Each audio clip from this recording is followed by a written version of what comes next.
2 minutes pour comprendre. Aujourd'hui, je suis avec le professeur Amarenko. Professeur Amarenko, vous êtes chef du service de neurologie à l'hôpital Bichat. Aujourd'hui, qu'est-ce que c'est l'AVC et qu'est-ce qu'on doit faire? L'AVC, c'est une des maladies les plus graves qui existent car c'est la destruction d'une zone du cerveau, soit par un infarctus du cerveau, soit par une hémorragie du cerveau. L'infarctus, c'est 80% des AVC et l'hémorragie, c'est 20%. L'hémorragie, une artère éclate et dans l'infarctus, une artère du cerveau se bouche par un caillot.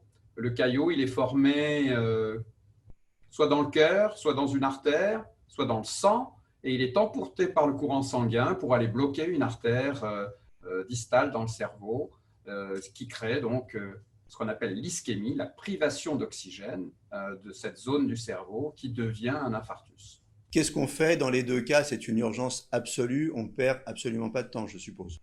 On ne perd pas de temps, on appelle le 15. S'il y a une seule chose à savoir, on appelle le 15 et ça doit être une réaction immédiate du malade ou de son entourage, parce que le malade ne se rend pas toujours compte qu'il a fait un AVC. Donc là, le rôle de l'entourage est absolument essentiel. Ça peut être un proche, ça peut être un collègue de travail, ça peut être une personne dans la rue. Toute personne doit être formée aux symptômes d'AVC pour justement sauver la vie des proches.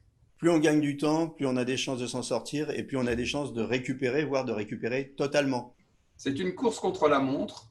On a grossièrement 3 heures pour faire quelque chose d'efficace, pour guérir les gens.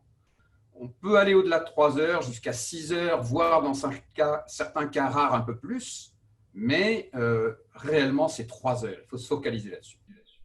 Voilà, l'AVC, une course contre la montre.